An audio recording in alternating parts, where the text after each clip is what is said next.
All right, we are now recording. Good afternoon. Chair, you may now call the meeting to order.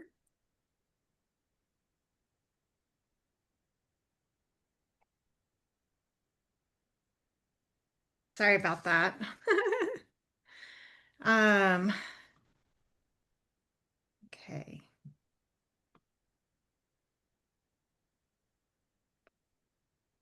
Sorry, I was reading last minute emails that we were sent, so I'm just a little scattered. Okay.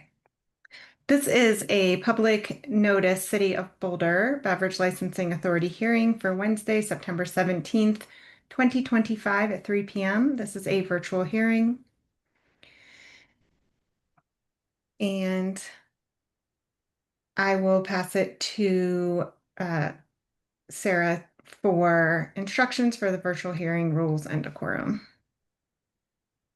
All right, I will now go ahead and share my screen and the instructions for the virtual hearing and rules of decorum.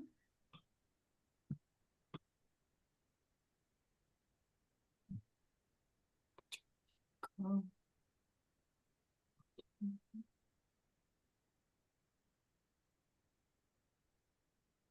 I'm going to click share again.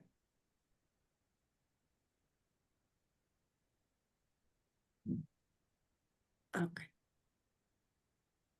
The city has engaged with community members to co-create a vision for productive, meaningful, and inclusive civic conversations.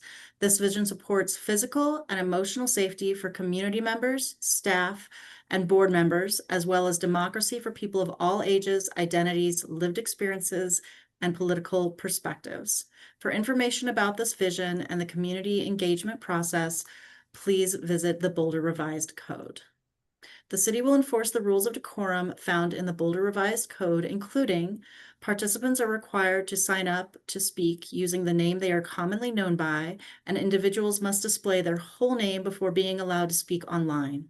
Currently, only audio testimony is permitted online. No attendee shall disrupt, disturb, or otherwise impede the orderly conduct of any meeting in the manner that obstructs the business of the meeting. This also includes failing to obey any lawful order of the presiding officer to leave the meeting or refrain from addressing the board. Only one person at a time is allowed to speak unless an accommodation like an interpreter is required. All remarks and testimony shall be limited to matters related to city business. No participant shall make threats or use other forms of intimidation against any person. Obscenity, other epitaphs based on race, gender, or religion, or other speech and other behavior that disrupts or otherwise impedes the meeting will not be tolerated.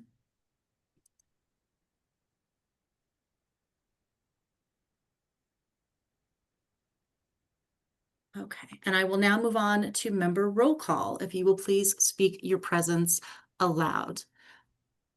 Member Michael Carr, Member Carr present. Member Lansing Crane, Member Crane, present.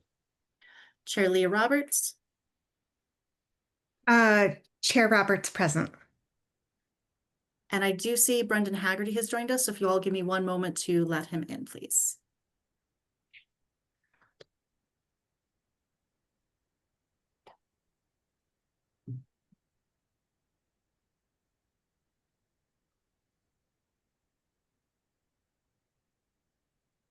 All right. Sorry, everyone.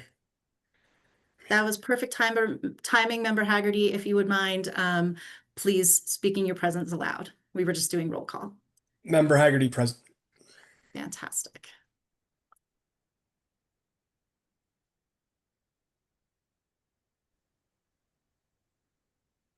Great, thank you. Has everyone had a chance to review the meeting minutes from last month? And are there any edits or adjustments anyone would like to make? I'm not seeing any. Okay, I will make a motion to approve the meeting minutes from the July 30th hearing. Member Carr will second the motion.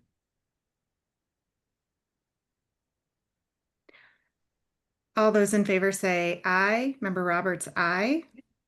Wait, Member Roberts, Chair Roberts, would you say July 30th? I did, and I got confused because it says approval minutes from July 16th hearing, the July 30th special hearing, and the August 20th, 2025 hearing, but I think we had already approved some of those minutes before.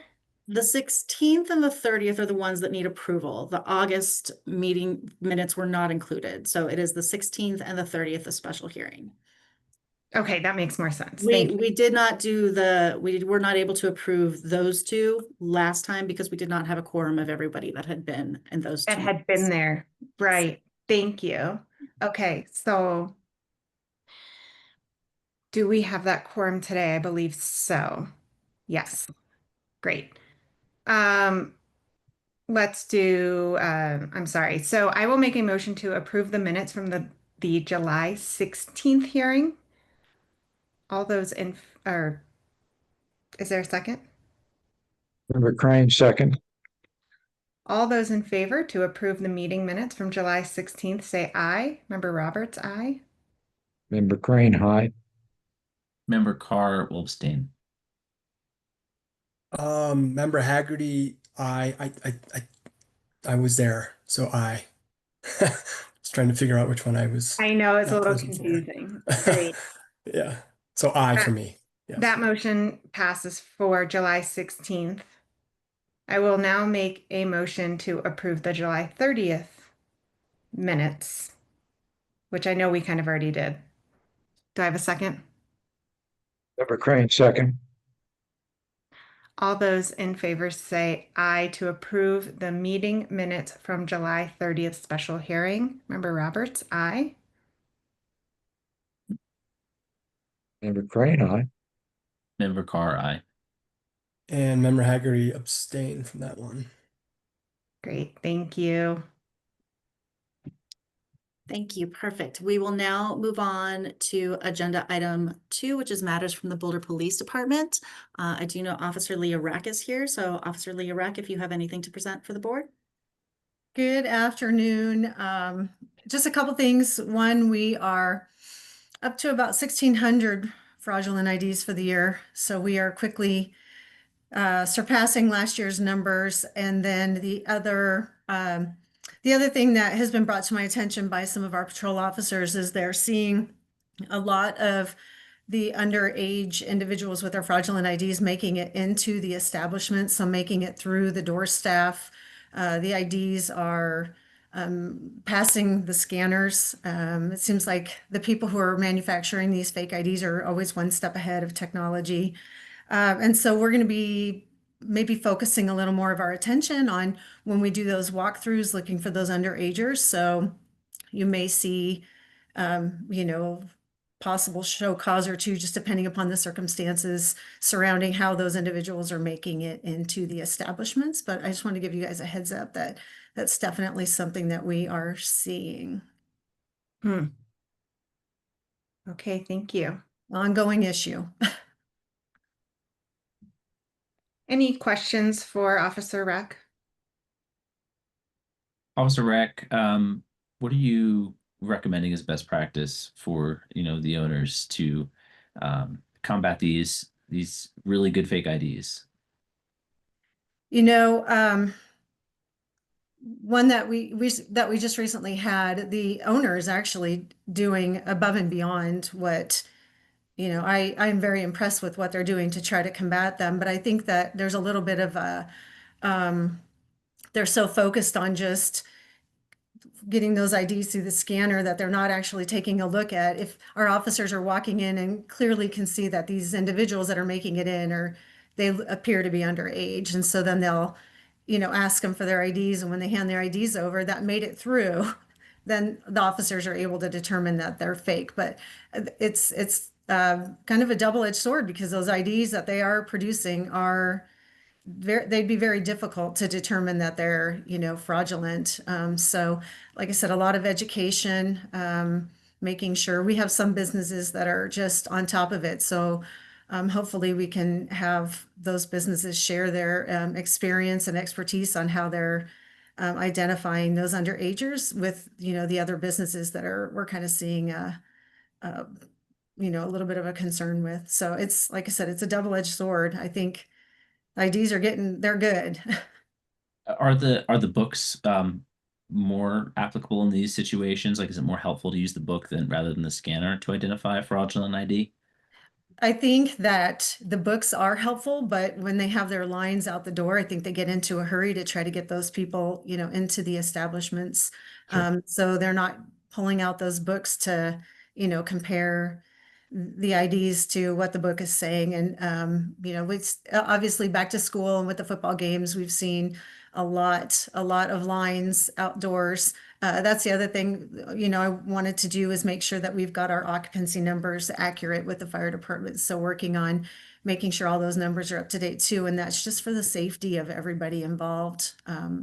Making sure that we're not over, letting too many people in and kind of slowing that process down. I think that, once they realize that we are kind of looking into that maybe they will slow down a little bit and have a few other things in place. So I think a lot of it's going to be education. Thank you. And if you guys have any Oh, suggestions, please.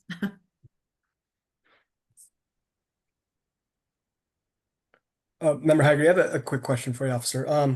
When the kind of the establishments that are doing a great job, what has been communicated to you? Like you kind of mentioned, there's a few they've gone above and beyond. Are there, how are the officers able to kind of determine that? Is it just like kind of the eye test or the number of IDs that they're grabbing, or what kind of makes those establishments that are doing a great job? What puts them above the rest of them? I keep track of course, who turns what IDs in. And so, the ones that are turning in a lot of the, um, IDs that I take a look at and are really good. Those are I think the ones who they have a really good eye. They're not relying on scanners. They just have a really good eye of things to look for.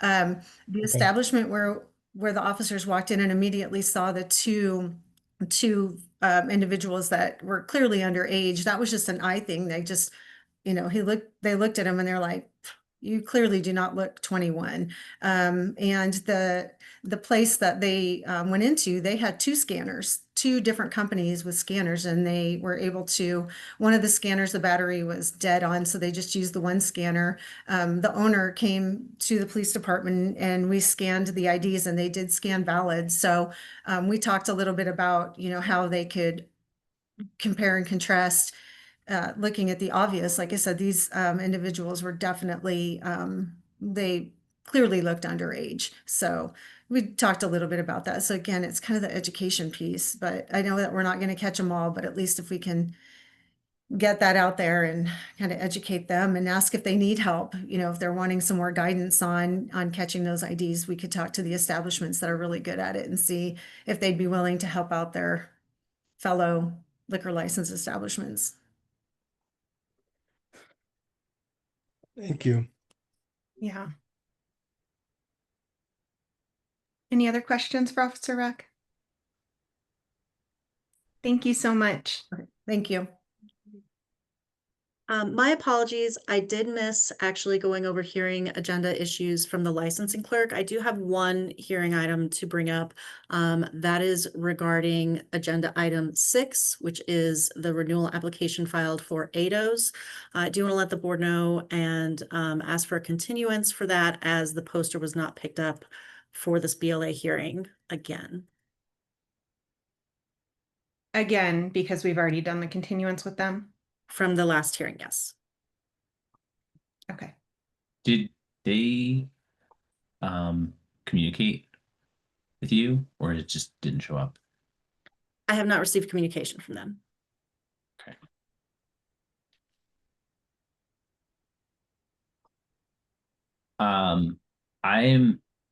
We can certainly continue it, but I am inclined to say that given that they haven't Oh, hold on, Member Carr. yeah. I'm Go not ahead. sure we're there, and Judge Ramirez has raised his hand. Yep. Hi, everyone. So can I suggest that we just go through the agenda, because we have two of them that are up for renewal and both of them have the same issue, right, Sarah? Correct. Okay, and so once we get there, let's go ahead and talk about some of your options. Um, but we can talk about both of them together, and I suspect you're going to have some questions about how many continuance have we had? Are both of them or either of them in compliance with sales tax, use tax? And so it'll give staff a little bit of time to get some information together. Thank you, and I'm sorry to cut you off. Thank you. Okay, perfect. Thank you, Roberto. So we will move on to agenda item 3, which is general public comments for future beverage licensing authority hearings. If there's an attendee who is here who would like to speak, please raise your hand. We'll give everybody a few minutes just to see if any hands are raised. I currently don't see any.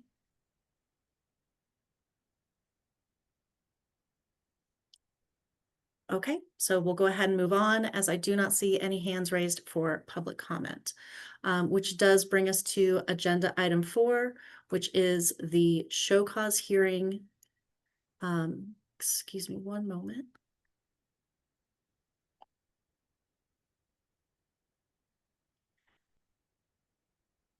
Which is the show cause hearing for an alleged violation and whether the restaurant hotel type liquor license held by 921 Bar LLC doing business as C Bar C Burger 921 Pearl Street, Boulder, Colorado 80302 should be suspended or revoked. Great, thank you. And if you are here to speak on this matter, please go ahead and raise your hand. Fantastic. I see one hand.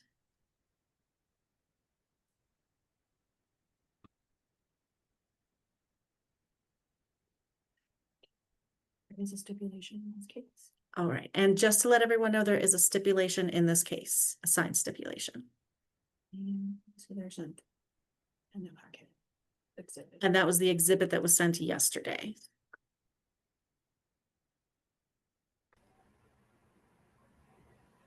All right. Yeah, like Ms. Riggs said, there is a stipulation in this case, so we would move for the board to accept that stipulation at this time. I would make a motion to accept the stipulation. Is there a second? Member Carr will second that. All those in favor of accepting this stipulation, say aye. Member Roberts, aye. Member Carr, aye.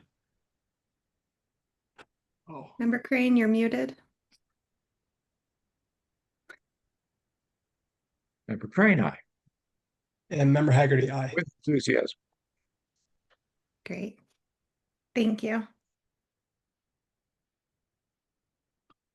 And it looks like Yeah, can attorney. you folks hear me okay? Yes. I'm sorry, I just now looked at my name and it's an old name on there, so I apologize for the confusion there. I do think we also have Brian Dayton. He told me he was on. I don't see him join as a panelist. He's the owner of this establishment as well. He did not raise his hand, so give me one moment while I promote Just him make to sure we have him panelist. there too. Thank you so Yep, much. of course. All right, he's joining right now. 1, 2.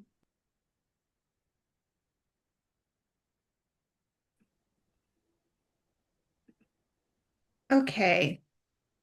I will read. Sorry, my camera or something was acting weird. I was waving, but sorry about that. No worries. This is a public hearing before the Beverage Licensing Authority of the City of Boulder to determine whether or not the license of 921 Bar LLC DBA C Bar / C Burger 921 Pearl Street, Boulder, Colorado 80302 with a liquor license type of restaurant hotel liquor license shall be suspended or revoked on the basis of the violations alleged in the order to show cause served upon the licensee and requiring the licensee's presence here today. I do see you're represented by counsel.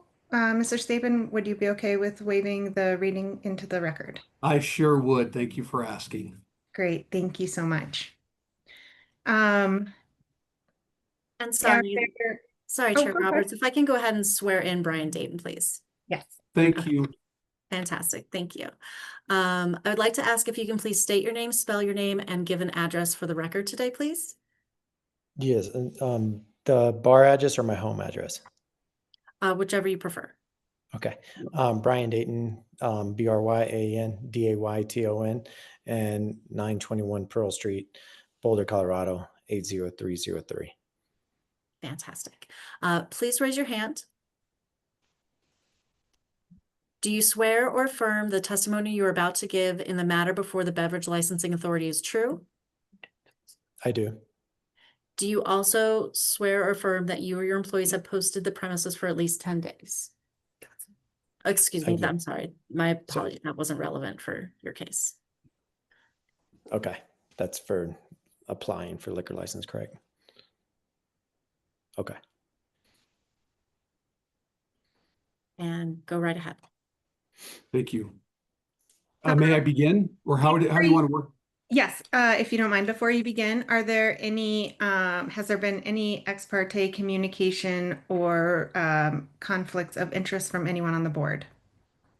Member Roberts, no. Member Carr, no. Member Crane, no. Member Haggerty, no. Great, thank you. Mr. Stapen, it is finally your turn, and I'm Well, sure first of they're all, going to ask you to read your attorney number into the record as well. yes, by all means. First of all, it's great to see everybody again. Good afternoon. My name is Adam Stapen, ADAMSTAPEN, attorney licensed to practice law in the great state of Colorado with a registration number of 27506, appearing on behalf of the 921 Bar LLC with Mr. Dayton that was previously sworn. Shall I continue? Please. Thank you. I'll be honest, I've been doing this for quite a long time, and I can tell you this, what we have in front of you today is very rare. We have an operator that's been in business for 40 plus years, give or take, without a singular liquor violation. Not a single one. And you know he's been operating in your great city with Oak at 14th and others for many, many, many, many, many years without a single violation. So this kind of comes as a shock. Mr. Dayton is here taking full responsibility for this action. The employee that had this sale, allowed the sale to occur, did check the ID, just didn't do what she was supposed to do. In this instance, Mr. Dayton didn't fire her. This is his first experience dealing with this. He's never had to reprimand an employee for violating any liquor law of the state of Colorado, or he's done business up in Montana as well, the state of Montana. And he believed this was a good employee that just did something bad on a bad day, but a good employee. She's 26 years old, older than the usual age of servers, if you would, in your community, and we want to retain good staff. And Mr. Dayton believes she's going to be a great voice for compliance going forward because she had to go to court. She did her time there. She understands what this is causing Mr. Dayton and his company to go through. And she's going to be a good vocal supporter of continued compliance like you've seen before. We submitted the mitigation packet to you. I think it's pretty substantial. It has in there what I believe you're looking to see. I mean, again, a good operator, someone who takes us very seriously, not only at this location, but at other locations within your city and elsewhere, and understands that an alcohol license is a privilege and it's not a right. Not everyone gets one. Not everyone's allowed to serve or sell or allow consumption of alcohol within your community or the state of Colorado. The training is the state certified training. They do have ID booklets behind the bar. As you spoke before, you know, what these fake IDs are getting dangerously hard to find and to understand. Yet he's doing everything he can. This was not a fake ID. This was a vertical identification that the person was trained not to accept. But I just want to let you know what kind of operator that you have before you right now. That this is someone who has just not only been in business for a year or two, but someone that's been in business substantially longer than most businesses within your community, without a single violation. And I say this because we get to table values, and I understand table values, and I understand your discretion to exercise the facts that are before you. Give credibility and give credence to operators who have shown patterns and practices of being a good corporate citizen, of being a good compliant licensee, and should be given, in my mind, a different treatment than what a table value or what a typical penalty would look like in your eyes. Otherwise, again, it just seems to me human nature, especially in an industry that's heavily regulated, that continued compliance in a singular violation in X number of years should hold a lot of weight in your eyes as to the table value. I say this with an understanding that we do know the table value, as I understand it, still is 5 days served, 9 days held in abeyance. I would submit to you, giving everything that you have here, and you can ask any questions of Mr. Dayton. He'd be gladly to answer what his background is. I can tell you going forward as a result of this, they already have their people trained. They already do what they're doing, but now they're reinforcing at every shift meeting, you have to check IDs. This is unreal. And even if you do check the IDs, slow down. If it's vertical, that should be a ring, ring the bell, stop, don't consummate the sell. Look at it 3 times, get a manager over. That is in and of itself unacceptable. She knew it, but for whatever reason, she allowed it to happen. But as a result of this, he is re-educating his staff, and he's taking this extremely seriously to the extent of even hiring a lawyer.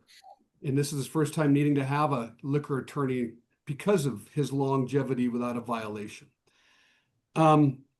He does ID everyone who appears to be under the age of 50. There's policies in place that they do and stuff like that. So when it comes to table value, I do believe that there should be a deviation from that. And I would respectfully submit to you, it should be a pretty sharp deviation to give those that have proven themselves in your community time and time again.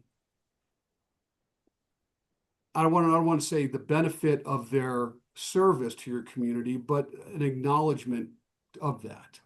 And so what Brian and I have talked about and what we're proposing to you as a change of the table values would be a 3-day suspension, of which, if you do agree to that, I will be asking for payment of a fine. And I do have the fine calculation and the numbers available, and we can provide that to you, with 3 days being held in abeyance. He's taking full responsibility. We're not asking for a warning. We're not asking that you let this slide. We're taking full responsibility, but we are asking that you do take into consideration who you have before you, and understand that that means a lot. At least I think it does in my years of doing this. Like I said, this is a unicorn. You don't come across someone like this that's been in business this long in college towns, proving good operations and having this happen once. So Mr. Dayton is here to also talk to you, answer any questions you may have, but that's generally what I wanted to do, is kind of let you know where we sit on this, and kind of we're here to answer any questions you have and address any issues you may have relative to the mitigation packet or other matters. So with that, I just want to say thank you for your time, and we're here to answer any questions. Great. Thank you so much. Questions from the board for Mr. Dayton? I guess I just have one question. Mr. Dayton, you see that there's obviously a lot of risk with taking vertical IDs.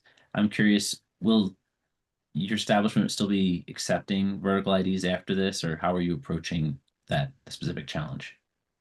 Yeah, vertical IDs. Our policy is that if you see a vertical ID, is that, like Adam said, we slow down, we look at it, we get a manager involved, we get a second opinion on the vertical ID. There are a lot of states that use a lot of vertical IDs across our nation. And then we obviously live in a college town, so you see a lot of verticals. But in the ID world is hectic and intense. Like, sometimes they show up with a piece of paper and a ID that has a stamp through it, and then or the new IDs they have on their phone. So there's a lot for us to keep up with, but we always get the management staff or myself, depending on if I'm on the floor, depending on which establishment I'm at, we always take a minute, look at it, and we are hypersensitive to it. That did not happen in this case with the bartender that was on duty that night, and it was definitely not part of our policy. And not making excuses, it slipped through the cracks, and it's something that I've been very fortunate with. I've been doing business in Boulder. I've had 8 different liquor licenses in the state, in between the state of Colorado and Montana. I've never had one infraction. All those licenses add up to over 45 years of licenses, and I've never had one infraction. And, so we take it serious. Oak at 14th is 15 years old, and in the city of Boulder, and Carita's almost 8 years old. So we've had a lot of longevity in this town that we take it serious, and we're constantly doing it. And we've passed a lot of these sting operations in the past, and unfortunately, we failed here, and there's nothing that I can do to take that back. But we do take it serious as a company, and what we do in providing the services that we do to the community. Thank you. Thank you. I guess I'm just not understanding your specific rules around vertical IDs, because I thought that you just couldn't take them. You can take vertical IDs if they're a legitimate ID. And there's lots of states that have legitimate vertical IDs that have the dates that are expiration way past the vertical and all those things. I can't recall exactly what those states are, but there are states that have verticals that are legal identifications. Sure.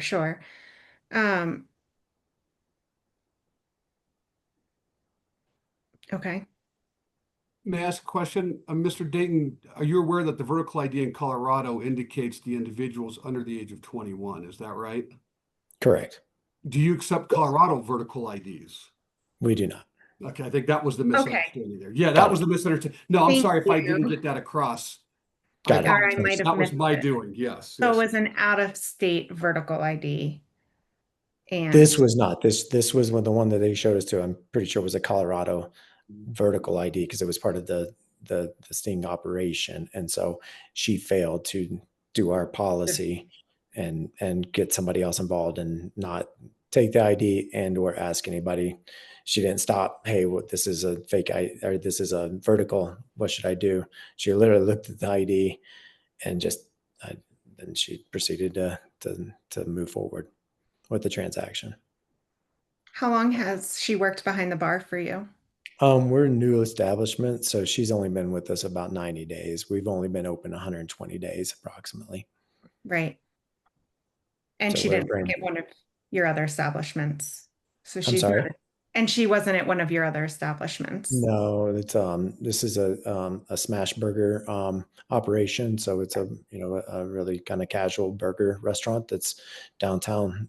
So it's a very different arena than our other restaurants. And so it's just a different deal. So we haven't had, there is some upper management that we have crossed over as far as like our top management that help out at the establishments all the time, but this employee had not. Yeah, that kind of brings me to a thought I had, where your other establishments, your clientele are going to be vastly different than a burger joint in downtown Boulder. I mean, Carita and Oak, they're just going to have different clientele. And so I was just wondering if you've considered taking different actions, different training approaches, now that you're kind of in a new arena with new clients that you weren't with previously. Yeah, absolutely. We might have different clients, but we're all still part of the Boulder community. And as far as I know, every establishment has a liquor license out there and has these same rules that go through them. And I know we've passed multiple of these operations before at the other establishments. So, our foundational core values are still there. And so, and that's something we talk about all the time. And that doesn't matter if it's Oak or Carita or Seaburger, because we live in a college town, and it's something that we're like, hey, we live in a college town, let's check IDs. And that's across the board at all of our establishments. Tips training for all of our employees is something we take very serious. So, it doesn't matter if it's a burger joint or Carita, we're constantly talking about it to make sure that we're, on point and making sure that we're following the rules and legislation of our great state. Great, thank you. Are there any other questions, comments from the board? Not at this time. Okay. Attorney Staben, would you like to give closing or anything else? No, I appreciate that. Again, I think I can be long-winded. You don't need me to be any more long-winded than I already am.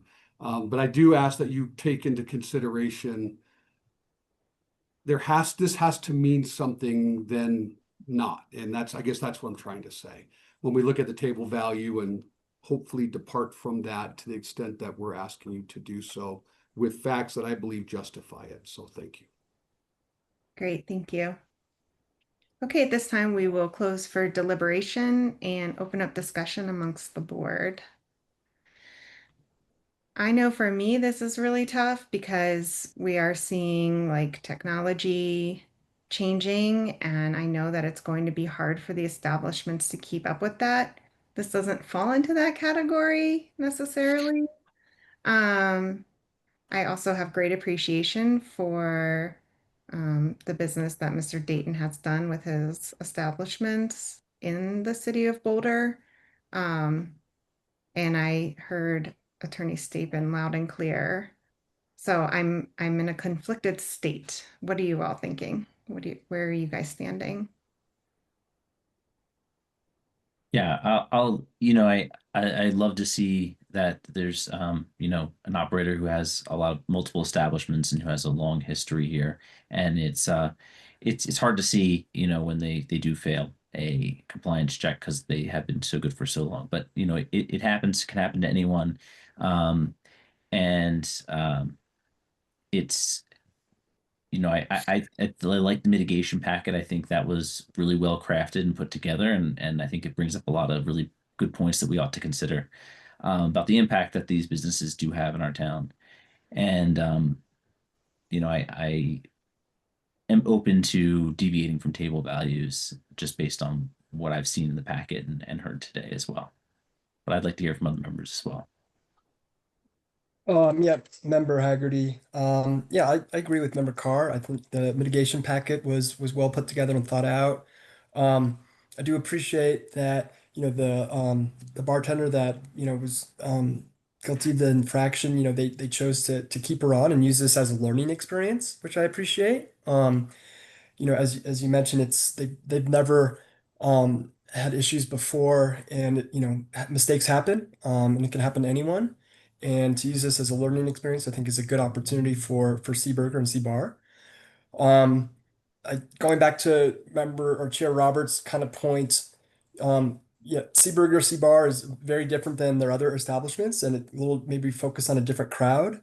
So I think kind of the opportunity to really kind of tighten it up and make sure that all the bartenders and servers are really laser focused on spotting those IDs. I think it's a good opportunity to kind of continue to just kind of focus in on that. And then lastly, I think what Attorney Stapen mentioned on um, the table values and looking at that. So, I'm maybe inclined to agree with his recommendation for kind of the reasons that they put forward. And knowing this is a first time infraction, and knowing also that, the mitigating factors and also the opportunity to learn from this, I think is important as well. That's where I'm leaning. Great. Hello, Member Crane, as the newest member of the board, I agree with everything that I've heard from the other members.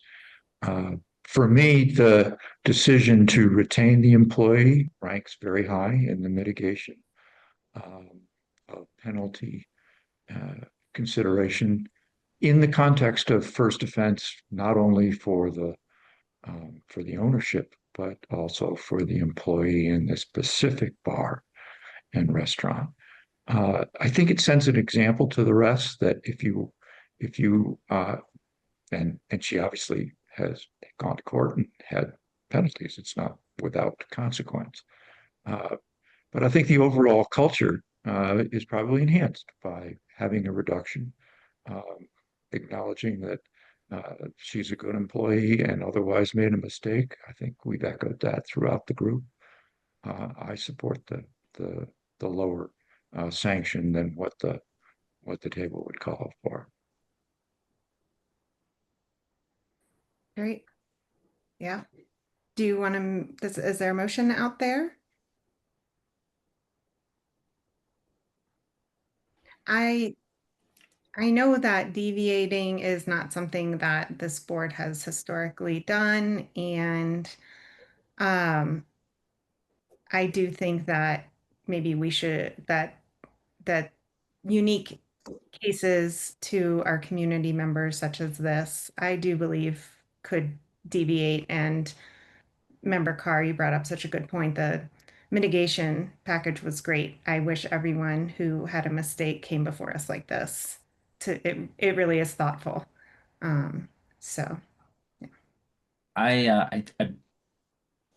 Stapen, could you let us know what you had recommended? I'd like you just to recap that briefly for us. Yeah, no, absolutely. And thank you all for your consideration and words.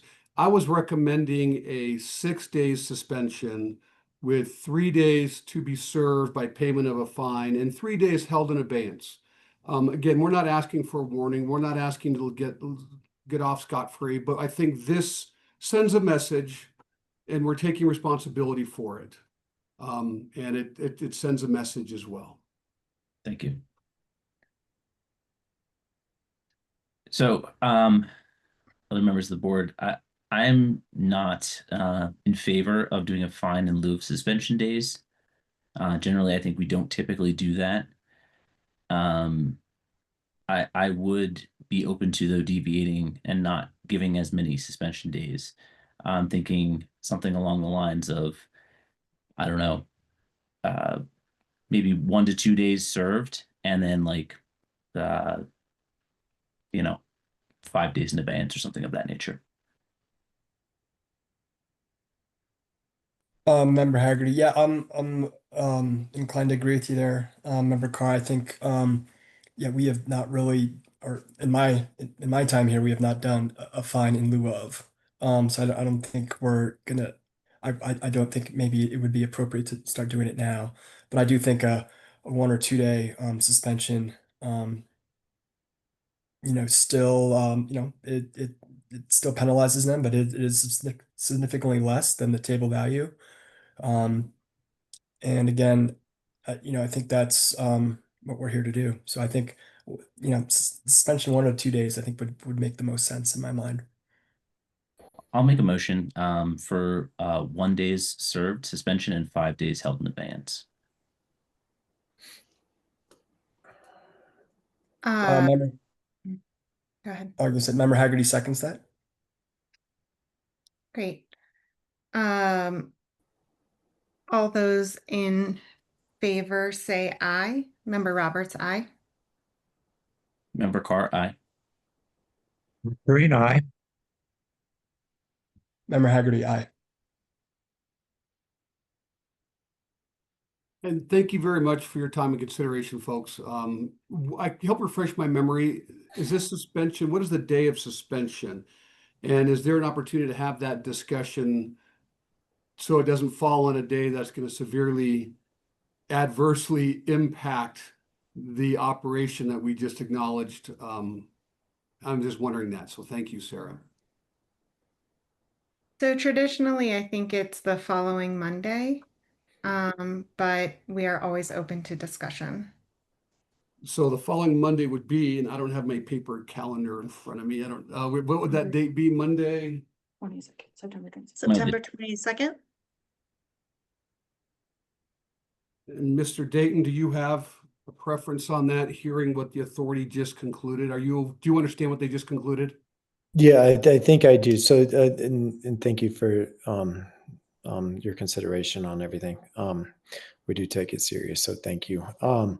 With the so like we close down for 1 day basically, and then if we mess up in a certain amount of time, then we close down for 5 days. Is that like So kind let of me, along I guess I could explain that. Sorry. What this, no, so that's why I want to make sure you understood. What this means is that you, on the day that is chosen, and right now it looks like it may be Monday, September 22nd, you would be required to cease alcohol sales. You can maintain your food sales, but you cannot have alcohol sales. I Okay. believe Boulder may require you. I can't remember if you have to cover up the bar of the alcohol. I forgot how you folks do it, but we want to be in compliance with that. But it will allow you to have your food sales. Okay. If for whatever reason you have another violation of the liquor code at this location, 921 Bar LLC, within the next year, then those 5 days in abeyance will need to be discussed and analyzed in furtherance, and in addition to a new penalty for the second infraction, if that makes sense. And Understood. you've heard them say that they're not acceptable or amenable to wanting a payment of a fine. So you kind of see where this unfortunately may go. Understood.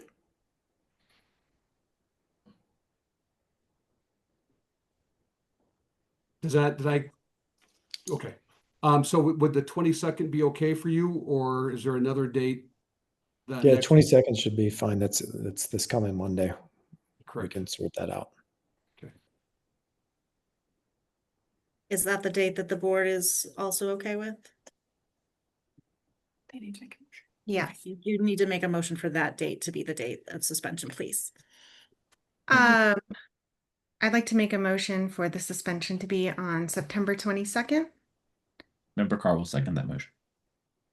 All those in favor say aye. Member Roberts, aye. Member Carr, aye. Brain eye. Member Haggerty, aye. Thank you. Mr. Dayton, so we will create the poster and have it ready for pickup tomorrow. You will receive email instructions. Poster must be picked up and posted no later than Sunday night at midnight. That is when the actual suspension starts. Okay, and then we just put that in the window like we do, like when we apply for a liquor license, and then it's up for basically the 24 hours of the suspension. Is that correct? There will be two posters actually. They will both come with, Okay. there'll be two of the same. One will be on the Okay. outside, one will be on the inside. It will come with instructions also. So Okay. one will be on the outside, or show the face of the outside of and one will be by the bar. Okay, great. Perfect. Thank you. Thank you.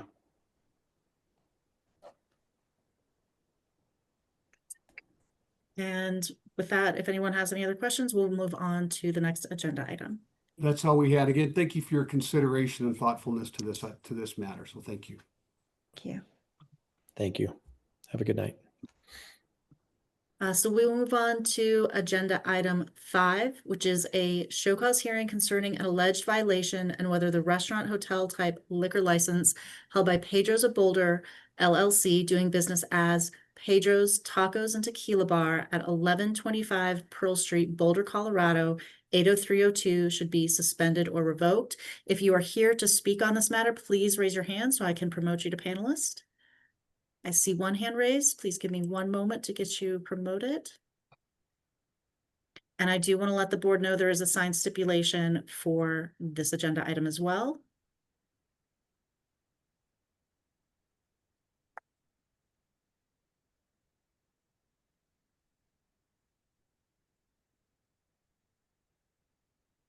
Okay. Fantastic.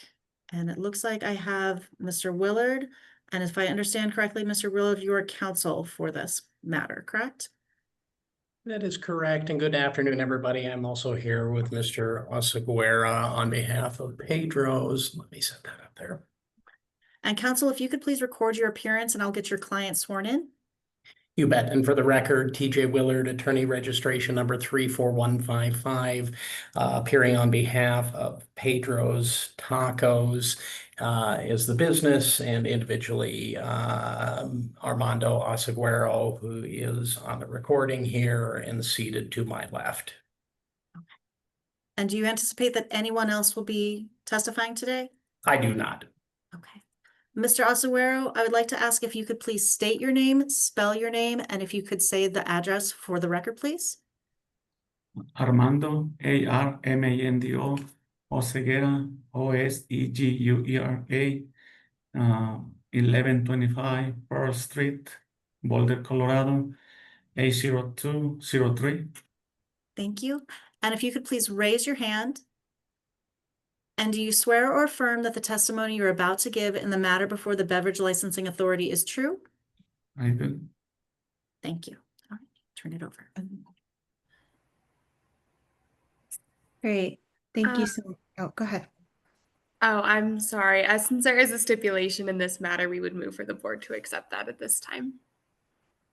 Excellent. I would make a motion to accept the stipulation. Is there a second? Member Crane, second. Great. All those in favor say aye. Member Roberts, aye. Member Carr, aye. Member Crane, aye. Member Haggerty, aye.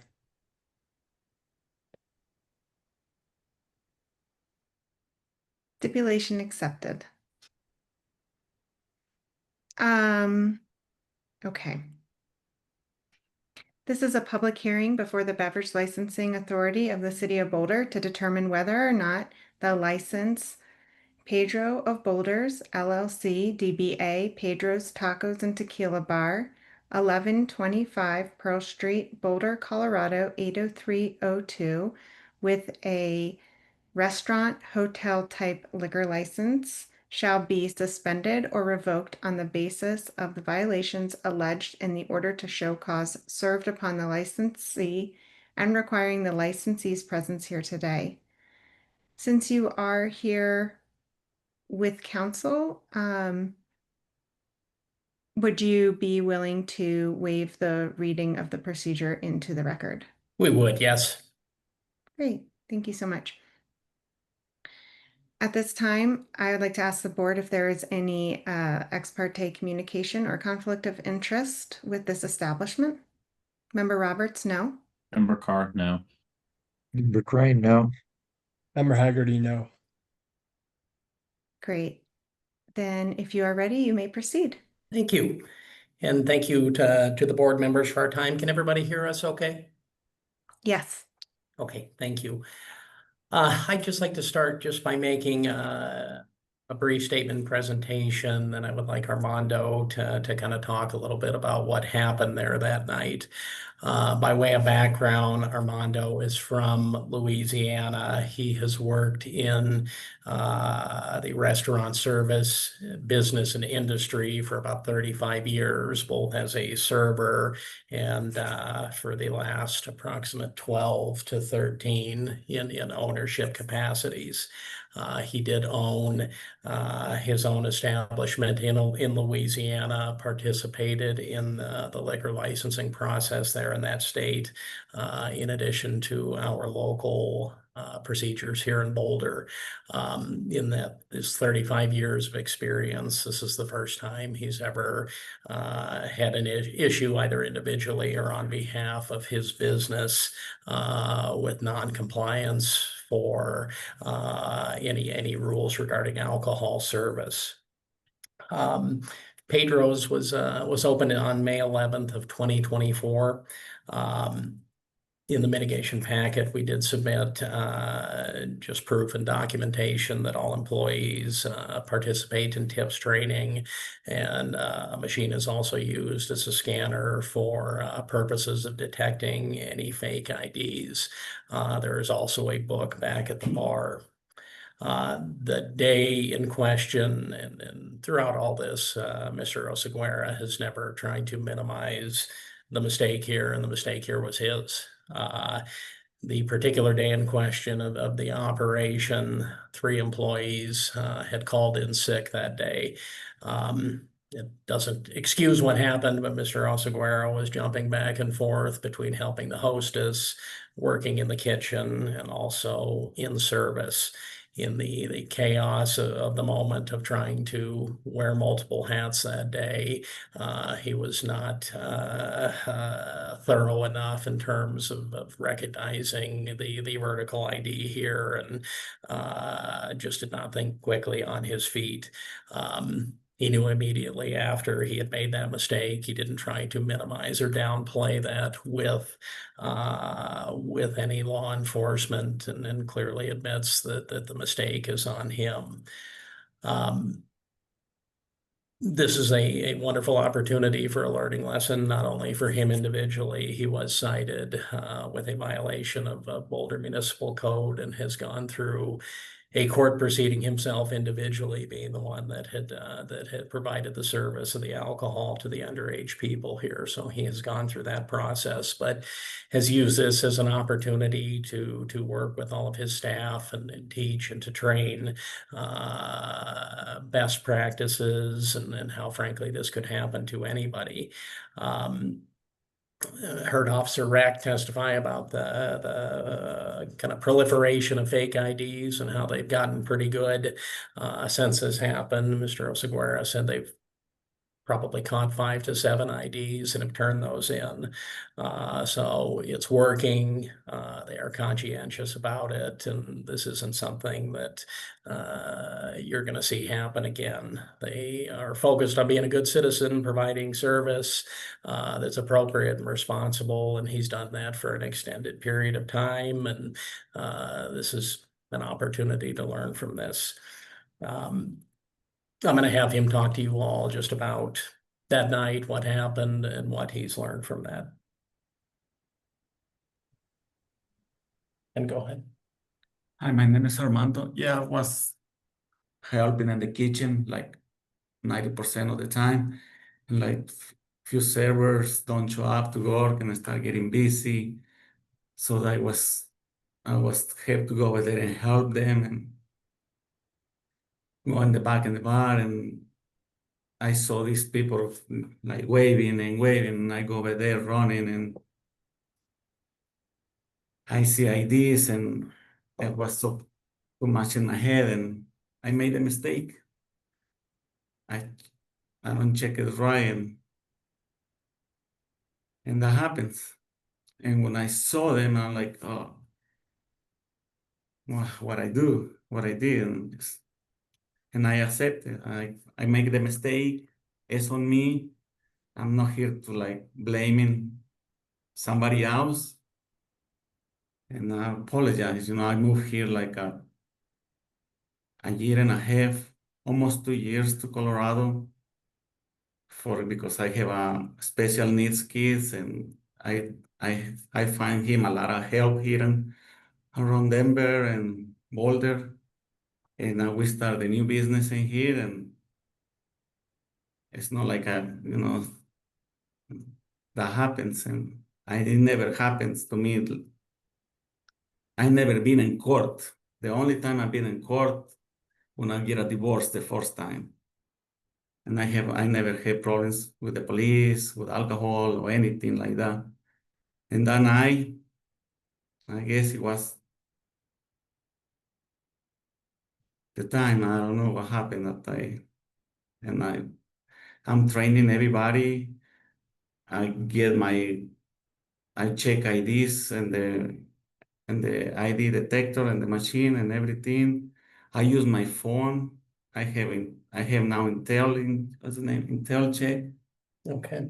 Is that an app? It's an app from the state of Colorado that you can check the IDs, and we collect like between 7 IDs, fake IDs already. And I take it to the police the other day, and every time, I tell the servers, bring me the IDs, bring the IDs, bring IDs. So we end up checking everybody's IDs. And then I would open it up to the board if anybody has any questions for Mr. Oseguera. He's happy to answer anything.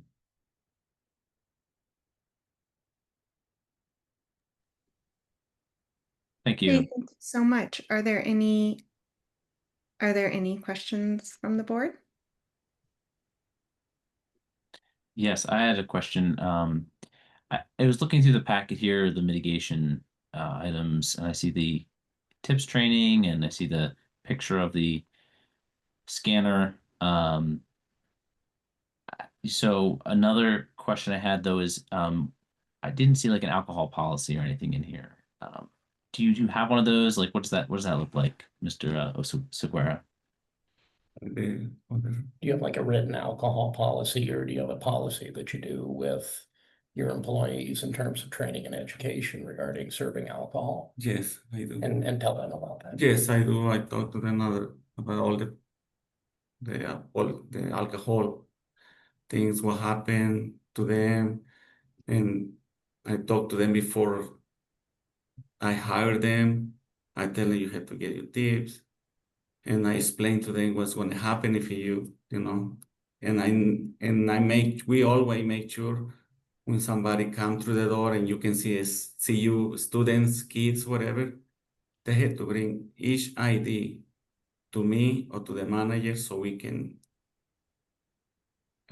use the app to check if it's real or not. Because when it's not real, it comes red. And when it's real, it say okay.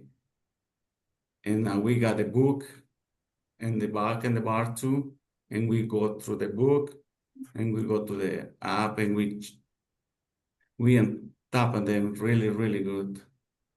We don't let no one, if check is, I think I got it over here. Second, please. How do you say? IntelliCheck. IntelliCheck. It's like this.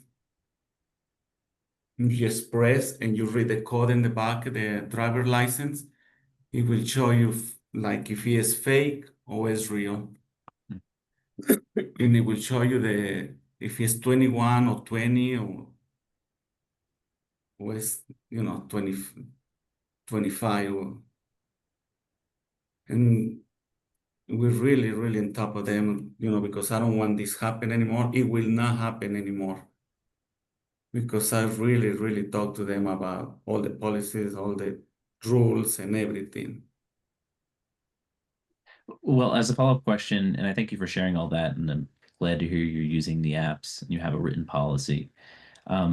What is your policy on accepting vertical IDs going forward? Well, when it's a Colorado vertical, it's a no. And when somebody brings vertical IDs from other states, because the other states like have vertical ID, we go into the app and we check them and we check with the book to make sure it's real. And it's not fake or anything like that. But anything from Colorado vertical is a no. 100% is a no. Thank you. Any other questions from the board? Okay, do you have any closing statements before we begin our deliberation?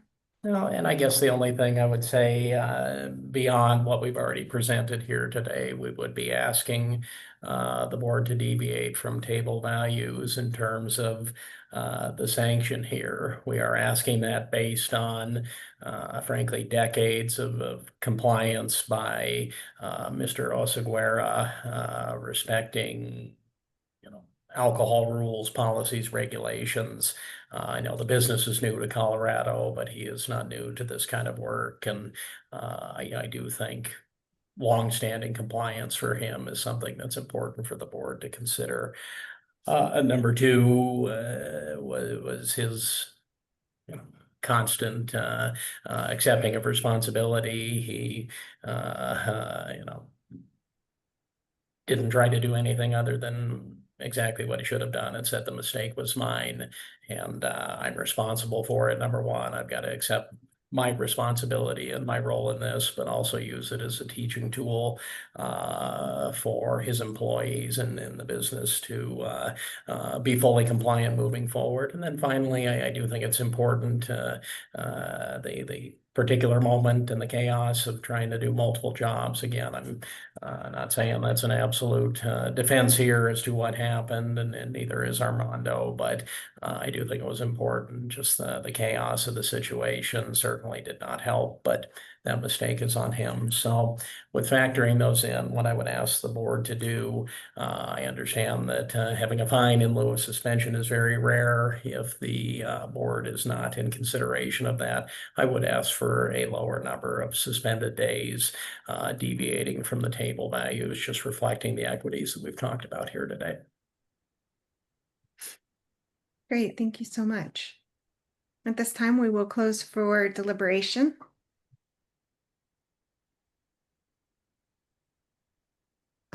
Comments, questions for the board, from the board?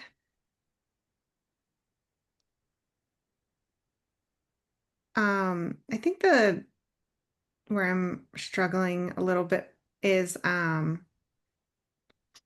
they kept talking about how he's had a lot of years of in compliance, but it doesn't sound like here in Boulder or in Colorado, and so that's a more difficult comparison for me.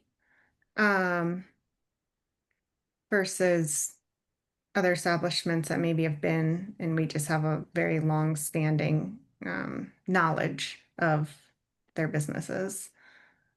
But I'm definitely interested to hearing where you all are standing, what you're thinking. Yeah, Member Haggerty. Yeah, I understand your point there, Chair Roberts. I think they've been in business for a year and change, I guess. Um, so yeah, first infraction after a year. But then have operated, yeah, in Louisiana for a number of years, but right, Colorado's a little bit different. I did appreciate taking full responsibility, and understanding that it was a mistake, those happen. And the understanding of no vertical Colorado IDs. He did accept those, but I guess learning that that can't happen ever again, as he kind of mentioned, alluded to. Also, the Carr brought up the point of the kind of the written alcohol policy. I do believe we saw one, right, when we uh, granted the liquor license for the establishment. Um, but I just want to, that to have that not included in the mitigation packet, probably, not ideal. Because we do need to see that that is, a real thing that is, people are referencing, looking at, and understand well. Specifically with the Colorado vertical IDs. But again, first offense, it is, they have been around for a little over a year, but I think deviating from the table value, um, you know, probably makes a little sense. I don't know what amount, but I think that's something for us to certainly consider.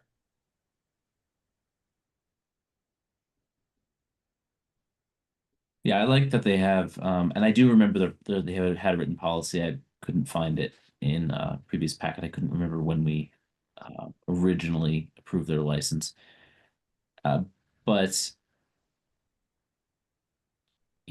they are in a busy location right on the mall there, and it seems like an area where they have to be really careful. And I'm glad to see that they have a scanning app on their phone and they have the physical scanners, and they've said they're using a book. I think that's all wonderful. Everything else seems to be there are a lot of mitigating factors here. We don't see any effort to push off a responsibility for the violation. I'm also not seeing, we haven't seen any violations since they opened, or anything of that nature, right? So, I'm inclined to deviate slightly from table values, given what we've seen. Understanding that things happen. Obviously, it's it's still a responsibility, no matter how busy things are, for anyone who's behind the bar, anyone who's serving alcohol, to validate the ID. But I would be willing to deviate from the table values slightly. Yeah, I actually remember when we approved this, one of the other board members saying, this is a very busy location. And I remember really talking about that during the approval of this license, about that. Yeah. And I believe we asked how they were going to handle these kinds of situations at the time. So anyway. I'm curious, I'm open to hearing it. I'm always open to hearing what you guys were thinking for days served. But I want to be cautious about the precedents that we might be setting going forward. It's not something that we've done before for an establishment this young.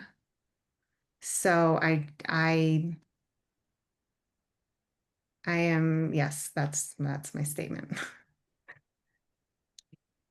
I mean, it sounds to me, I mean, I'd consider doing maybe like 4 days served and then 10 in abeyance, something of that nature. Um,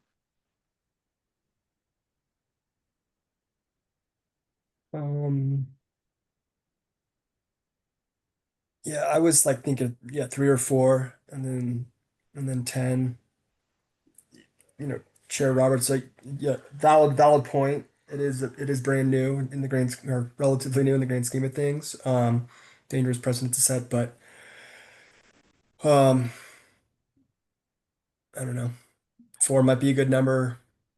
Um, And am I allowed to comment at this point? No, we're just closed for deliberation. Thank you so much. Member Crane, did you have any questions or anything? I don't mean to call you out. I shouldn't do that. I'm perfectly capable of responding. Yeah. You can call me out anytime. No, I mean, this is the circumstances are pretty straightforward. He's taken responsibility for it. He's a new establishment. Yes, it's a little bit of it's hard to credit him with long years uh, without violations, because he essentially was doing business elsewhere. So he's got a shorter record here. Okay. Uh, I take into account the judgment of my peers on this board, because when we're setting penalties, it's a question of, you gotta, what's fair, what's going to be appropriate, what's good, not just for them, but for the community as a consistent standard. So I'm very respectful of what you all think is the right thing. If it had been me, I might have gone with 3 rather than 4, but there's not a lot of difference there. It's a period of time, and I defer to your judgment on that. It is unquestionably a difficult area. Uh, we live 4 blocks from there by any time. Pearl Street's a challenge, so I recognize that. So that's where I am. I mean, I think it is what it is, and uh, I think I suspect that we're not going to ever see them again in this context. Hopefully, the renewals will be managed by administration and things will move on for them. But it is where it is for me. That's why you didn't hear anything from me before. So I heard Member Crane say 3 days, and I also heard Member Haggerty say he was inclined to do more like 3 days. I'm open to 3 days. Is that what we're all feeling is more fair? I only proposed 4 initially, but yeah, I was initially leaning towards 3, 3 or 4, but I think 3 is still, substantial, especially given their location and everything. So I don't know. First time offense. Yeah, I kind of I'm sitting on 3, but Would somebody like to make a motion? sure. I'll make a motion to deviate from table values and let's see. And I guess the suspension would be for 3 days of days served and abeyance of 10 days. Is that what we so 3 days served and 10 days abeyance? Member Carr will second that motion. All those in favor say aye. Member Roberts, no. Member Carr, aye. Rick Crane, aye. Member Haggerty, aye. Okay. Motion passes. Oh, there you are. I'm so sorry. And if the board will just put a motion for what date to start that suspension. Again, open to working with our community member here, but does the 22nd also just that's our standard offering date is the following Monday. 22nd through the 24th will work. And I believe if there was a motion to go the 22nd, 23rd, and 24th for the suspension of the liquor license, that would be appropriate and workable on our end. Okay. I will make a motion to accept the days of the 22nd, 23rd, and 24th. Is there a second? Member Carr will make a second. All those in favor say aye. Member Roberts, aye. Member Carr, aye. Rick Crane, aye. Member Haggerty, aye. Okay. Okay, great. So You mean sorry. As we mentioned earlier, the suspension posters will be ready tomorrow. You will receive an email letting you know when they are ready and with instructions. Since the suspension starts on the 22nd, they must be posted by midnight on Sunday. And then the suspension will go from there. Okay, great. great? Fantastic. Thank you. And just as a reminder, I want to make sure the licensee understands that they can still continue to serve food and non-alcoholic beverages. They don't have to close down completely. They just can't serve alcoholic beverages. Okay, thank you. Thank you. Appreciate that. Thank you. All right, we will move right along to agenda item 6. And thank you to our board members. Sorry. Okay, thank you. Now we'll go ahead and move along to agenda item 6. It's a continuation of public hearing and consideration of an application filed on March 7th, 2025 from Ados LLC, doing business as Ados 1143 13th Street, Unit 101 in Boulder, Colorado, 80302. Jose Ado Salguera, 100% owner and registered manager with a premises mailing address for a renewal of a hotel restaurant type liquor license. And I would like to hand it over to Roberto as he spoke earlier that he would like to speak on this. Yeah, thank you for that, Sarah. And do we have, Sarah, can we get you back on?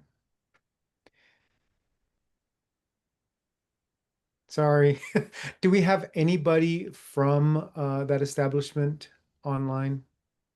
I'm not seeing anyone, but if you are here to speak on Ados, please raise your hand. And do we know if we have anybody for the item number 7 online? Yes, we do. Okay. All right. So, and we might invite them, the board might want to invite them on in a few minutes. So as a way of background, your rules of procedure talk about the situation that we find ourselves in, and that is 2 licensees who are in the renewal process who on more than one occasion have had to get a continuance, although they're not the ones asking for it because they're not even picking up the posters, but they're essentially asking for a continuance of their hearing. And it's not happening just once. It's happening on more than one occasion. So that's where you find yourselves. Section 8-1-8 contemplates this situation, and that is one of two situations: either if the licensee requests a continuance of the hearing date, or if a late application set for a renewal hearing cannot be processed before the expiration of the license, then you may order that the licensee not sell alcohol beyond the expiration date until a determination has been made on the renewal. In both of these situations, you have licensees who are beyond their license expiration date. One, I'm going to pull it up here.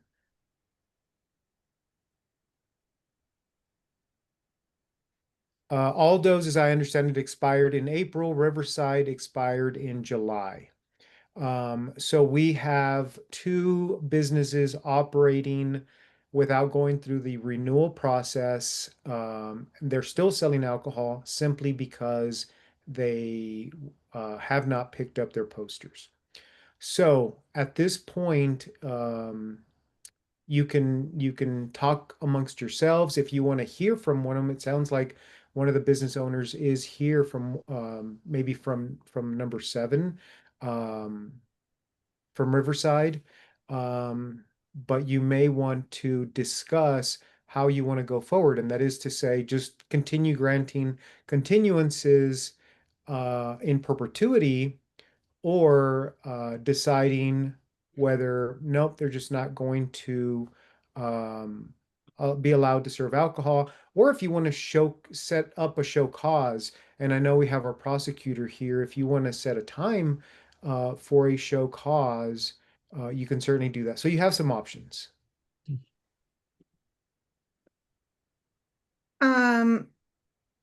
Okay, can I just make sure that I understand this? So they needed to renew their license and then they didn't. Right. And then Well, they didn't pick up their posters. what is the poster? So that's can you explain to me? Sure. Sarah, can you take it from here from the licensing perspective? Definitely. So for both renewals, for Ados and for Riverside, they were continued. Well, excuse me. Ados was continued from the last BLA because they did not pick up their poster. A poster of public notice is required. So for Ados, that is why they were continued to this BLA hearing. They again did not pick up their poster. They were emailed the same as everyone is emailed, with reminders, things like that. Same with also their attendance is required to be here, and no one is here. For Riverside, Mr. Mosier spoke before the BLA at the last hearing that he misunderstood what the hearing was regarding. And then for this hearing, he did not pick up his poster. He did email me several days ago, much after the deadline had passed. And what is the poster? I guess I'm just not. It's a statutory requirement for public notice Of a renewal, license renewal. of a public hearing for the renewal, yes. And it's a public hearing because he missed the deadline to file. Because it's a renewal hearing. It's a public hearing because it's a renewal hearing. Right. I'm saying we're having this renewal hearing rather than it being done administratively because he missed the renewal deadline. And that's what Yes, set for this. Riverside, yes, and for Ados, that I am not positive, but I believe also because they had not included documentation that was required after a certain period, after a certain amount of requests from licensing staff. Okay. Yes, Ms. Darrow.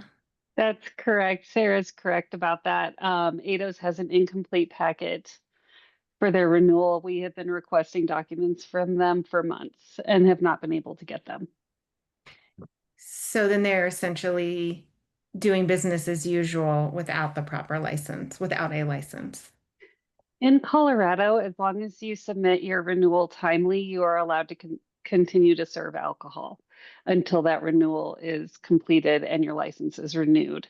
And this section of the BLA procedures gives you an option for when an applicant is not continuing to follow through with the requirements of that renewal.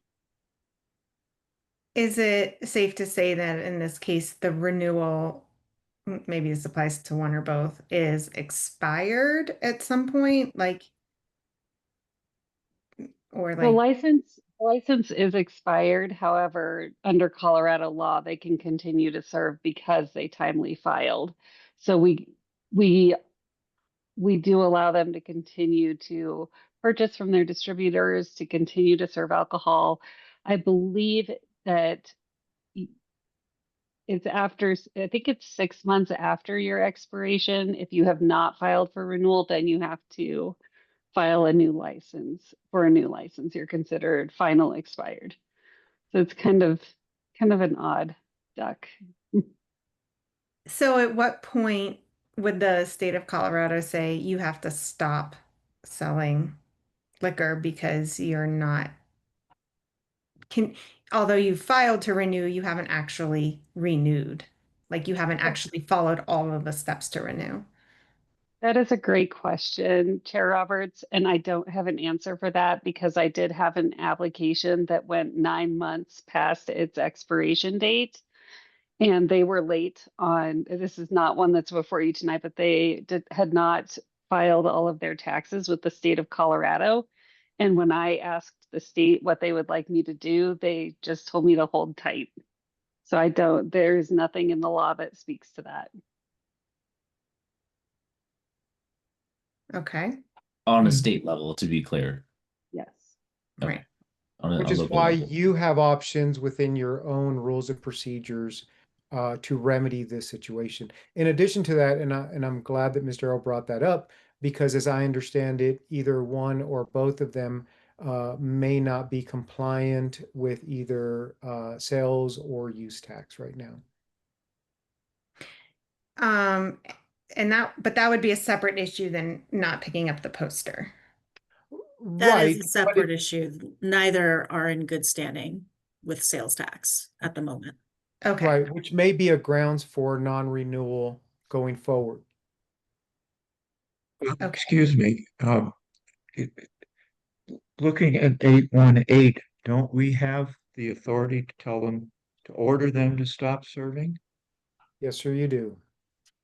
And are there are the profiles of their circumstances such that they would fit within the fair discretion in exercising that authority? So, absolutely, there's two scenarios that are contemplated. The first is that if the licensee requests the continuance of the hearing date. Now, for purposes of where we are, we're not in a situation where they've actually requested that. It has been requested on their behalf by staff because they didn't come in and do what they were supposed to do. So that's issue number one. Issue number two is if it was a late application, but that's not applicable. It's only the first scenario, if the licensee requests a continuance of the hearing date. Now, this is done without notice and an opportunity to be heard. You can always grant a licensee more due process than is required. And that's why I'm giving you some options. So you can just say tonight, nope, you know what, we're going to do that. And Chair Roberts can ask me to prepare that for your signature and we can send it out. Or you can set both of these matters for a show cause hearing.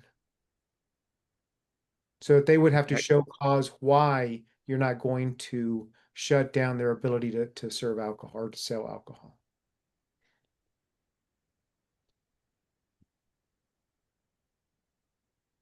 So I think they're both different, right? Because one of them we have some similarities here, right? The similarities are they're both not compliant with tax. They both have not picked up their posters, but we have one that is much longer and has gone since I believe it was May. So it was April or May, so we're 5-6 months down the line almost. And then the other one and also they have no one here representing them and they haven't responded to us. That one concerns me because you know, that licensee is just not complying, and it just seems like they're ignoring us. I I have a lot of reservations about allowing them to continue to sell alcohol. And also the precedent that sets for other licensees in the city if they decide to choose to ignore staff and our requests, the things that they're required to do by law. So for I believe that is item number 6 for ADOs. I would make a motion to order them to not sell alcoholic beverages effective immediately until they have been able to bring their renewal into compliance. I would second that motion that they need to suspend alcohol sales until they can respond and come into compliance. Oh, all those in favor say aye. Member Roberts, aye. Member Carr, aye. Member Crane, aye. Member Haggerty, aye. Okay. And that is for ADO's agenda item 6. ADO's Kitchen and Bar. Correct. So then Roberto or Lisa, correct me if we will be needing to take a poster to them this evening for suspension. No, it'll be done in the same method that we've done other orders. So I will prepare it for our chair Robert's signature, and then that will be sent to the licensee. Thank you. Then unless the board has any other questions, we'll move on to item number 7. Before we move on, just a question about do you ever, and this is for Roberto, do we ever attach conditions to that in terms of, okay, we're suspending your license, your authority to serve, your license to serve. Yeah, totally fair And question. you have to do the following. Yeah. Is that So in the rule itself, it comes with the condition. So it is, they're going to stop selling alcohol beverages until a determination has been reached ruling on the license renewal. So that is the stipulation. makes sense? Thank you. And for number 7, if you want to invite the individuals that are representatives of that licensee.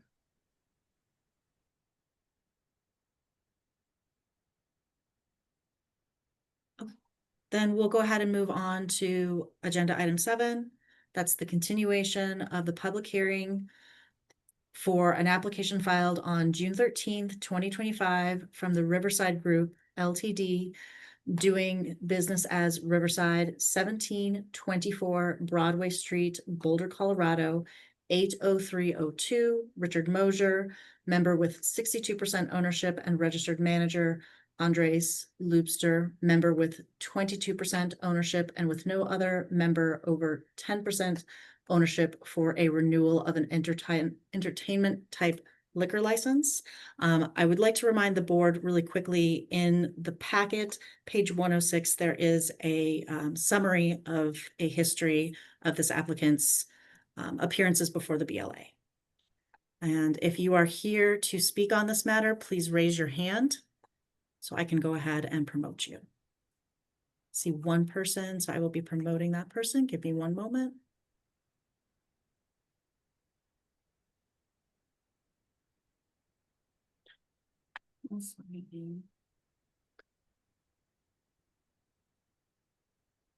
And Richard Mosier, if you could please turn on your camera. Thank you, sir, and unmute. And I will go ahead and swear you in. If you can please state your name, spell your name, and give an address for the record. Richard Moser, Moser, 1724 Broadway, Boulder, Colorado, 80302. And will you be represented by an attorney today? No. And do you anticipate anyone else other than yourself will be testifying today? No. Please raise your hand, and do you swear or affirm that the testimony you're about to give in the matter before the Beverage Licensing Authority is true? Yes. And we do know that the poster has not been posted, so I will not ask you to testify to that. I will hand it over to the board. Great, thank you. Mr. Moser, would you like to proceed with explanation? What's going on here? Yes, the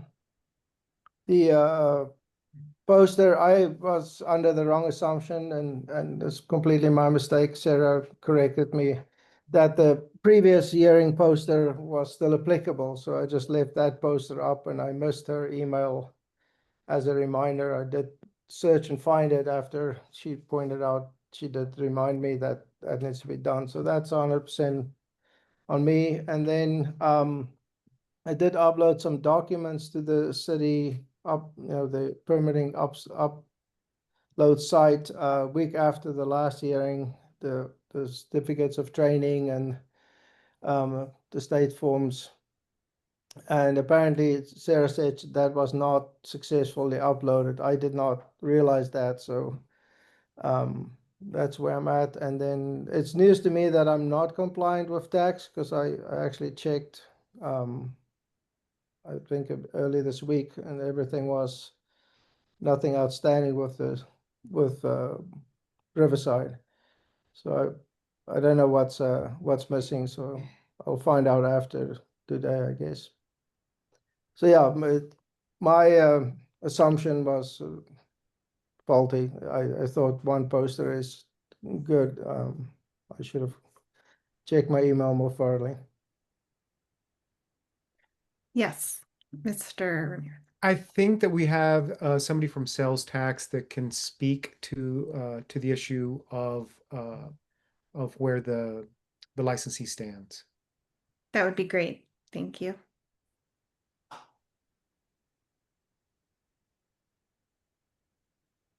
Okay, give me one moment while I promote Penelope. Just one moment. We have Penelope Rhodes from the tax team.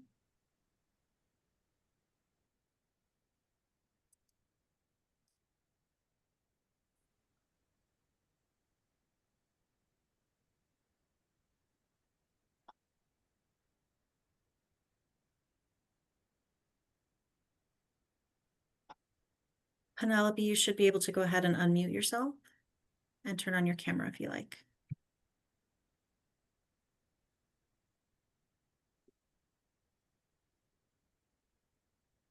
Okay, can you guys hear me now?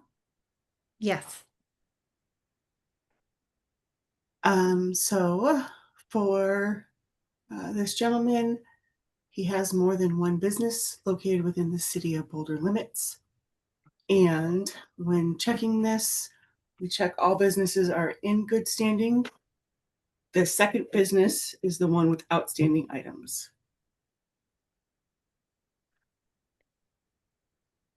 What is the other business? The other business is a farm stand collective, which is right next door.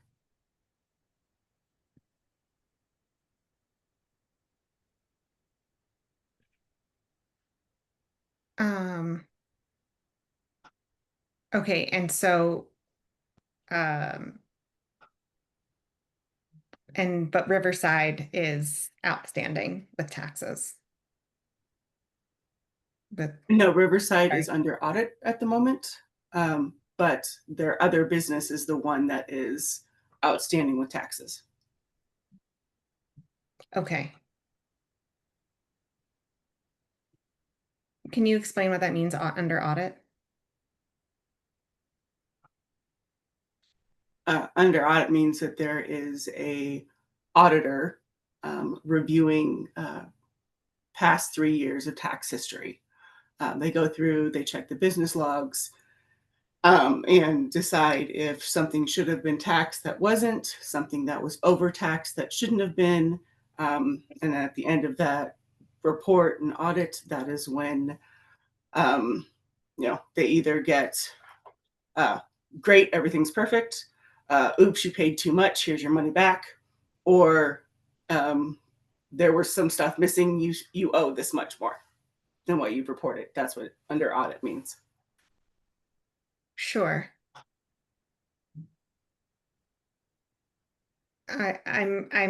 Yes, Member Carr. I was gonna say, until that audit is completed, they're still in good standing, right? Right.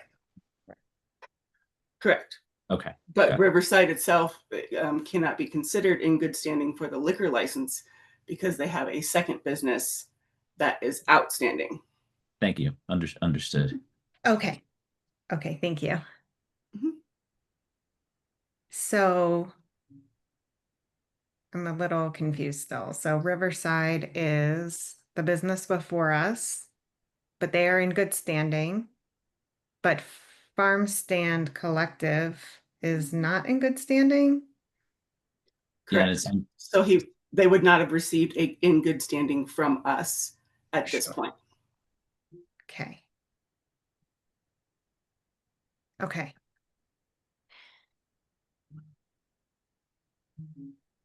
Were you going to say something, Member Carr? nope.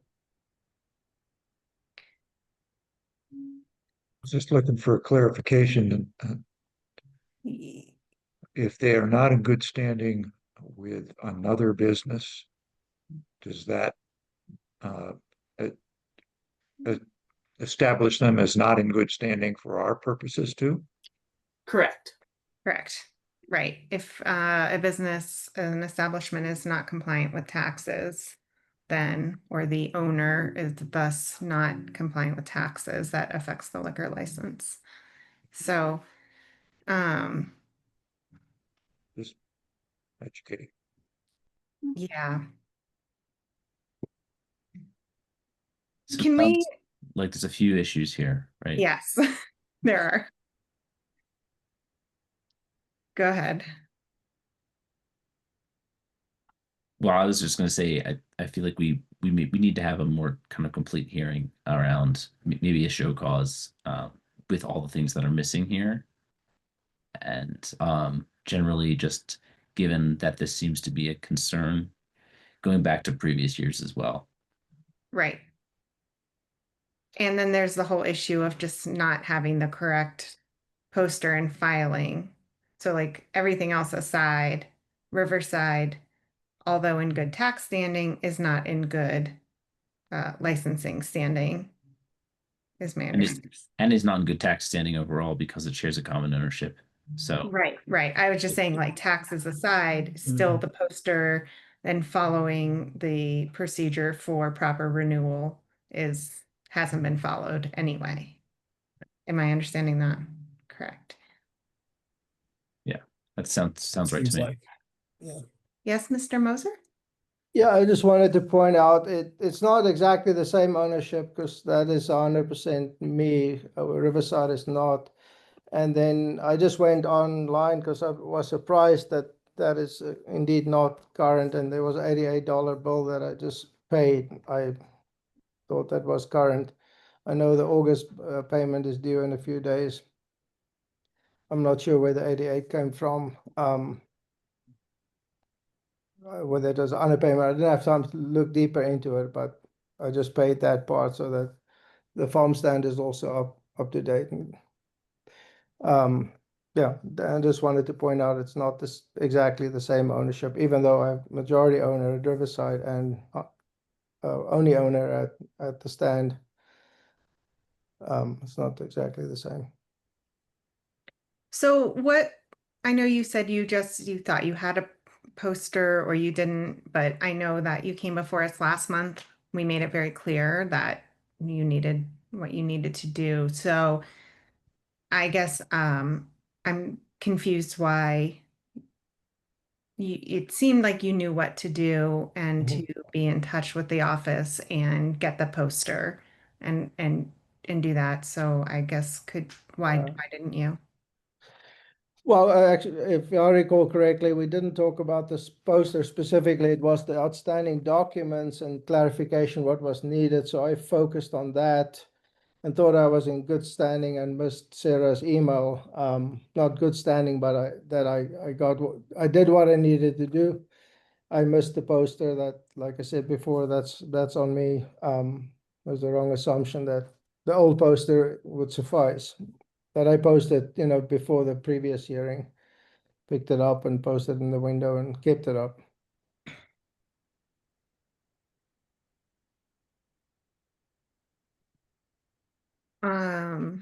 Okay.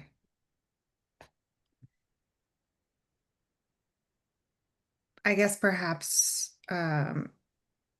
we should close for deliberation. But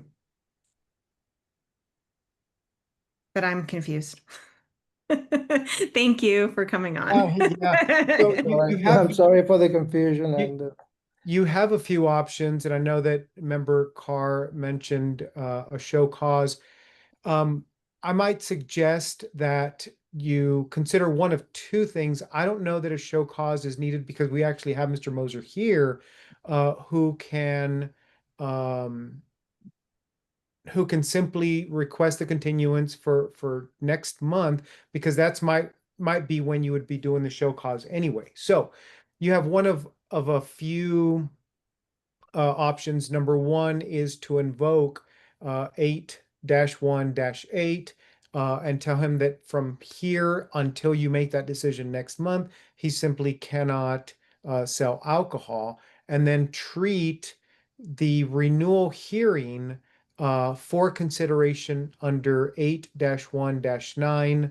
And we haven't talked about that, but those are grounds for non-renewal. So it'll be up to him to explain to you. So it's almost like a show cause, but we wouldn't have the prosecution filing show cause paperwork. But it would be up to him to explain to you why none of the grounds for non-renewal apply. So you have one of a few options. Number one, just order him not to sell. A combination of order him not to sell and explain that next month will be the renewal hearing, or option three is the just simply setting the renewal hearing without the order not to sell. And that's because we can't have the renewal hearing because he hasn't followed all the procedures in order to have that today. Right. So there needs to be, for the community, there needs to be administrative due process, notice, and an opportunity to be heard. Totally. And then at that renewal hearing, so today we are just deciding if we want to order him not to sell alcohol between now and the renewal hearing. Right. And then at the renewal hearing is when we will take up the taxes and reasons for or for not renewing. Right. And what I'll do before that hearing is I'll send all of you the section of the rules and procedures that apply to the grounds for non-renewal. Great. Okay. Okay. Thank you. Of course. All right. Then yes, let's go ahead and close for deliberation. Or Mr. Moser, was there any last closing statement before we close for deliberation? You're muted, but I saw you shake your head no. Sorry, I was saying yes. I'm very clear what's needed, and we'll bring whatever your decision is. We'll bring it to the next hearing. Okay. Thank you. Thank you. Okay, so let's close for deliberation. Let's just decide first. Let's not talk about the actual renewal. Let's just decide if we, I think if we want to suspend alcohol sales and do a continuance for renewal for the next hearing, or just set a continuance. Does that sound like Those are the two options. Yeah. the two options? Yes. Okay. Um, yeah, thoughts. Yeah, yeah, well, the suspension would be for like, a month, right? Or Yes, they would not, yeah, not be able to, so that's like pretty darn significant, I would say. it Um, is. yeah. It is, Uh, however, go ahead, sorry. yeah, I was gonna say, but what does what has transpired, this whole process and I guess lack of attention to it, for lack of a better word, does that warrant essentially a month-long suspension until we can get this figured out? Because it's either like a month long or like none, right? So those are the kind of the two options. Mm-hmm. So yeah, I would be curious on what everyone thinks about, has what's transpired up to this point. Does that warrant a month-long suspension? And what is that gonna accomplish for us? Is that gonna entice Mr. Moser to like have everything ready for next month? Um, so I don't know. I honestly don't know what way I'm leaning, but that's significant. I think that penalty is, yeah, a big one. My thoughts on it are that this has not been. I mean, I'm disappointed that we've had to continue it so long, and I think it's Mhm. it's not right that this should have been continued so many times, and definitely it seems like the process is not really being followed clearly. Um, but I don't believe that a month-long suspension is appropriate in this moment. If we come to next month's meeting and everything is not A plus buttoned up, I would 100% support a suspension of sales. But I'm not there. Member Crane, I, I, I I was originally thinking uh, we should suspend now because of what what the pattern has been and the need for some consequences to get it done. But I'm persuaded by what I hear from you, and uh, if if Mr. Moser's listening, I would expect him to know that if things are not A1 buttoned up uh, on October 16th, that uh, we're not going to be sympathetic. We're going to be looking right at a suspension. And maybe that's the best way to deal with that. I mean, it's like we have no middle ground that we can do here. So Yeah, I'd support that.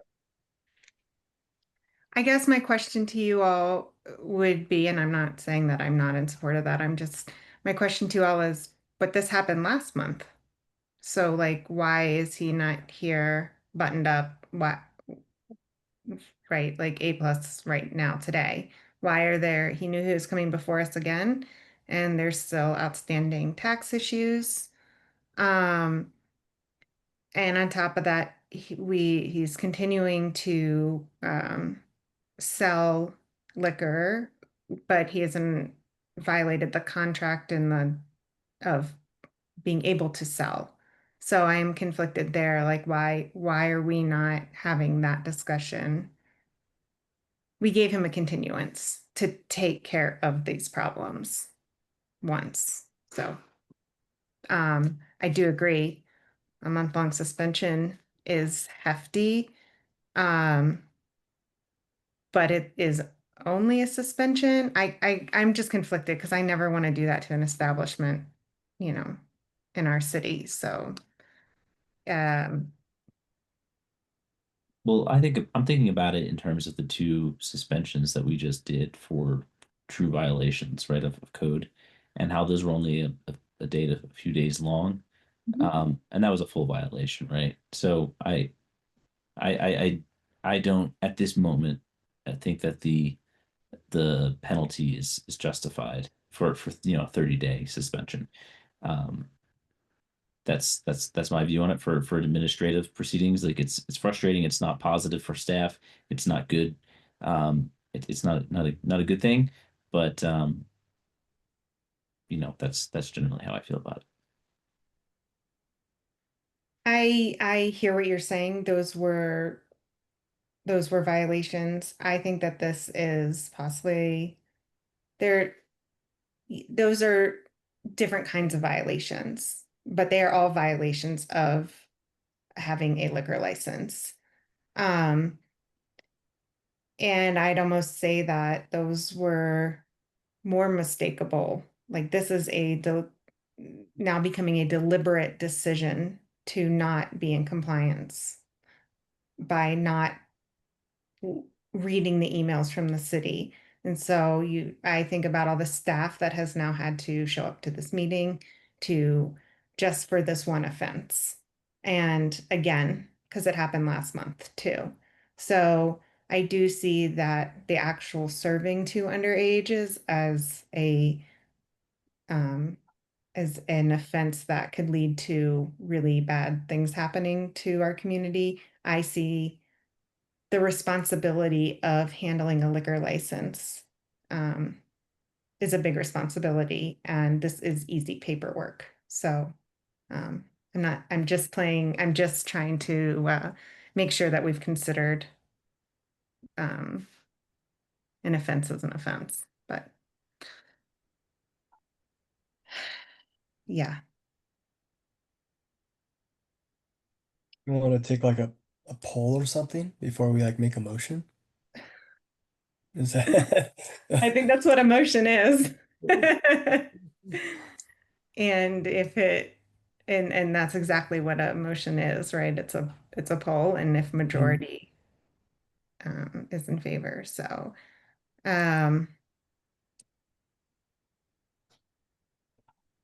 these decisions are really hard. Yeah, this is a tough one.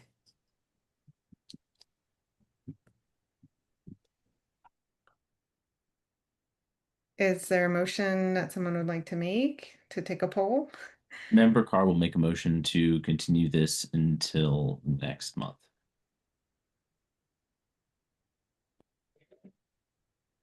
Member Haggerty seconds that motion. Okay. All those in favor say aye. Member Roberts, aye. Member Carr, aye. Member Crane, aye. Member Haggerty, aye. Okay, Mr. Moser, you have been gifted a unicorn and given until next month to figure all this out. But I think we made it pretty clear that we need to see everything in order, and please respond to our City of Boulder staff in a timely manner.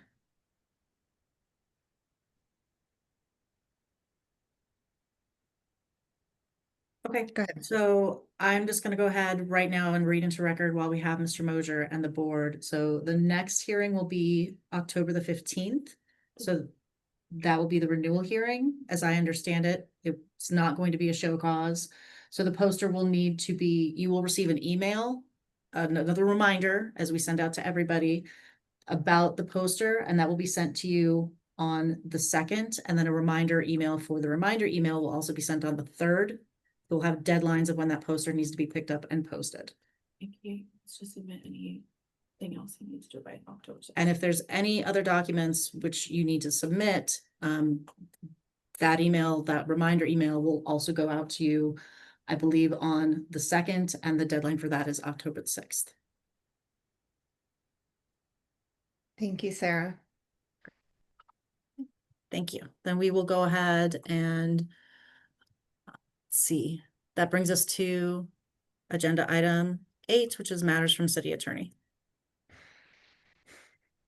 Actually, before we get matters, Mr. Mosier, can you please unmute yourself and just acknowledge that you are on notice? Yes, I apologize. I didn't know it was my mute. I thought I was muted. Yeah, thank you, and I acknowledge the A+ on every document, and I'll make a priority of. I wrote the deadlines for the emails down and get everything done before deadline, so I'm not up against them. I do appreciate the Hail Mary. Thank you, Mr. Moser. And nothing from your city attorney. Great, thank you. Thank you. So then we will go ahead and move to matters from the licensing clerk. I did have something I wanted to ask the board about. That's regarding the hearing in December. It falls on the 17th, which is the week before Christmas. So I wanted to see if the board wanted to go ahead with that hearing, or if anyone wanted to skip the December hearing. That would be something that you would need to make a motion for either way. Well, if you're going forward with it, you don't need to make a motion for it. Just quick discussion here. I wouldn't want to hold up people's businesses, and if there's at least a quorum to have it and some people might be applying, then I would be in favor of holding the December meeting. Of course, if there's no one in process to where that falls on their date of coming before us, then I would be happy to skip it. I guess is what I'm saying. Like, does that make sense? And it almost seems like we should punt this decision until like the November meeting and see November. where we stand. Yeah. That's fair. Is that an option, Sarah? Yep, definitely. Okay. And next month we'll know if there's things to present for the board. Perfect. Okay, so we do have two neighborhood boundary settings. So the first one is Chow Love LLC doing business as More So, which is at 6274 South Broadway, Boulder, Colorado, 80305 for a new hotel and restaurant type liquor license. Let me just share my screen one moment. I'll pull up the suggested boundaries. Okay. So if everybody can see that. Let's see. The suggested boundaries are from the Southside Walnut Cafe, which are actually in that same business area. And that is going to be east, the Highway 36 to Moorhead. The west would be city limits. The north would be Dartmouth to Broadway, and south would be city limits.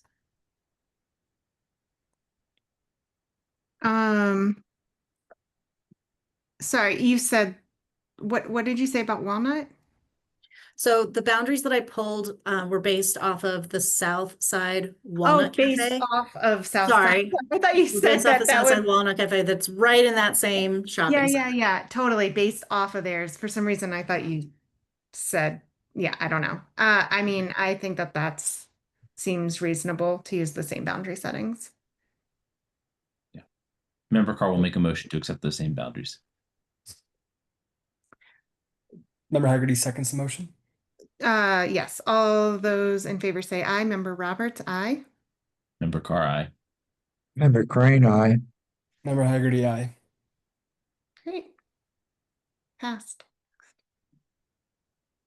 Okay, fantastic. So the next boundary setting is for Emily and Logan's Holding LLC, doing business as Logan's at the Armory, which is 4790 Broadway, Building A, 101, Boulder, Colorado, 80304 for a new beer and wine type liquor license. The closest wasn't too far away, and that suggested boundaries would be from Proto's Pizza, which was about 4 blocks away, which would put the suggested boundaries as the west at city limits, north at city limits, south as Iris, and the east would be 26th Street extended. Scroll out a little bit. That seems reasonably close enough. Yeah. Yeah. Okay, I'll make a motion to accept those boundary settings. Member Carr will second. Crane, I second. Member Carr, second. All those in favor say aye. Member Roberts, aye. Member Carr, aye. Member Crane, aye. Member Haggerty, aye. Great, thank you. So we have no expected administrative processing of liquor transfers for this month. We also have no breweries, wineries, or distillery requests for local licensing authority input on application for Colorado Liquor Sales Room. We have the liquor license renewals and the special events that were sent to you. And other than that, we do not have any issues to bring up from licensing staff. Oh, great. Which will bring us to item number 10, which is matters from the chair and members of the authority. I don't have any matters, but I'm curious, the first boundary setting we did, that was for a location that has an establishment in it? No, I'm so think sorry. the It's the new same liquor license- shopping center. It's the same shopping center. I know, I'm not, no, I'm saying it's 627. A. It's 627A. 627A, maybe that was my confusion. Got it. Cool.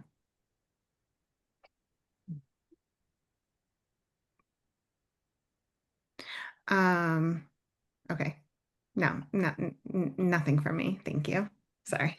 This was a doozy.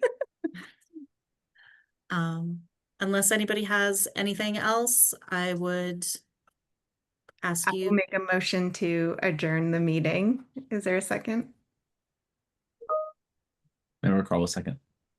Great. All those in favor say aye. Member Roberts, aye. Member Carr, aye. For Crane, aye. Member Haggerty, aye. Meeting adjourned at 5:10 p.m. Thanks, Sarah. Thank you all. Have a lovely evening. You too. Bye. Bye, everyone. Bye-bye. Thanks, everybody.